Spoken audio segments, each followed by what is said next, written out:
जोहार, आदाब, नमस्कार। देखिए, मैया सम्मान योजना का भौतिक सत्यापन पूरे राज्य में हो रहा है और इसके लिए समझ लिए तरह तरह के अफवाहें भी बाजार में आम हो गई हैं कि पेपर लिया जा रहा है, घूस लिया जा रहा है, रिश्वत लिया जा रहा है, प्रज्ञा केंद्र में अवैध तरीके से लूट की जा रही है, कॉमन सर्विस सेंटर वाले कहीं फॉर्म जारी कर रहे हैं तो कभी क्या।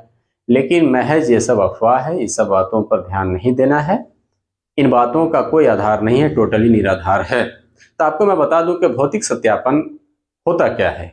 योग्य और अयोग्य ये तय करना ग्राम प्रधान, मुखिया, वार्ड सदस्य, आंगनवाड़ी सेविका एवं पंचायत सचिव जो पंचायत के होते हैं, जिसे पंचायत सेवक भी कहा जाता है, इनका यह दायित्व है कि वो छटनी करें। लिस्ट उनको दे दी गई है कि भाई इतने आपके पंचायत से मैया सम्मान योजना के लाभुक हैं जो इनका लाभ ले रहे हैं।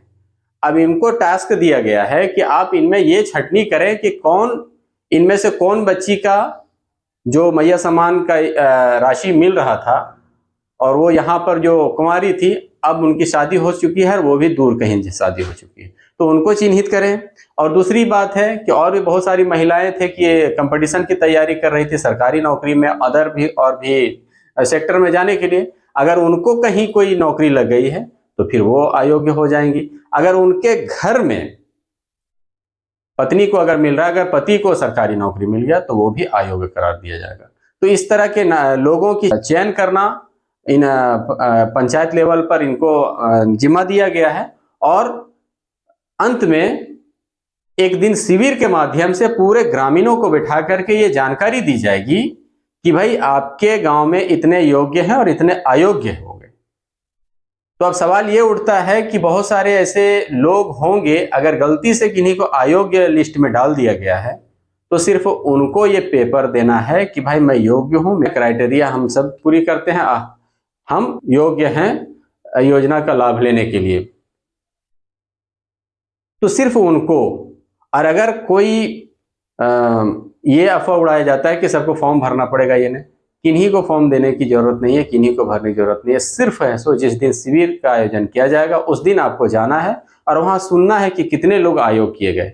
अगर उनमें आपके कोई परिचित हैं जो योग्य हैं तो सिर्फ उनकी जितनी भी डॉक्यूमेंट्स हैं वो देना पड़ेगा।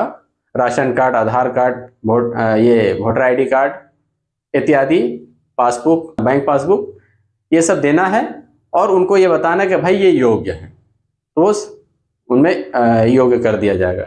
लेकिन सभी को पेपर देने का और ये करने की कोई आवश्यकता नहीं है, ना ही फॉर्म भरने की जरूरत है।